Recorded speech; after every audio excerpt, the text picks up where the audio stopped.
হজের 10 দিনের ফজিলত আমাদের সবাইকে মনে করে দেওয়া লাগবে, ঠিক আছে? অনলাইন অফলাইনে সবাই প্রচার করবেন।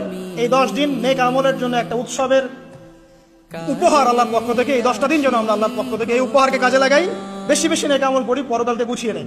তারপর ইনশাআল্লাহ আল্লাহ পাক এরকম কিছু অকেশন সৃষ্টি করে দিয়েছে, এমন কিছু উৎসব আল্লাহ পাক সৃষ্টি করে দিয়েছেন যেখানে মানুষ আমল গুছিয়ে আবারও আল্লাহর পথে ফিরে আসতে পারে। আমার কথা কি বোঝা যাচ্ছে?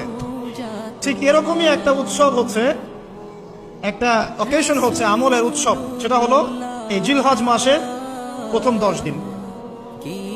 এই জিলহজ মাসের প্রথম 10 দিন সম্পর্কে আল্লাহ পাক সূরা ফজরের মধ্যে শপথ করেছেন, ওয়াল ফাজরি, ফজরের কসম, ওয়াল লায়ালিন আশর, এবং এই 10 রাতের কসম। এই 10 রাত বলতে এখানে জিলহজ মাসের এই 10 দিন এবং 10 রাতকে বোঝানো হয়।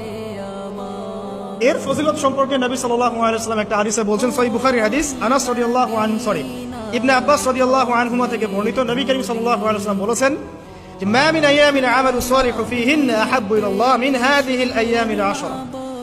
আল্লাহ পাকের কাছে এই 10 দিন অর্থাৎ জিলহজ মাসের প্রথম 10 দিনের নেক আমল যত বেশি প্রিয়, আল্লাহর কাছে জিলহজ মাসের প্রথম 10 দিনের নেক আমল যত বেশি প্রিয়, অন্য কোনো আমল এত বেশি প্রিয় না।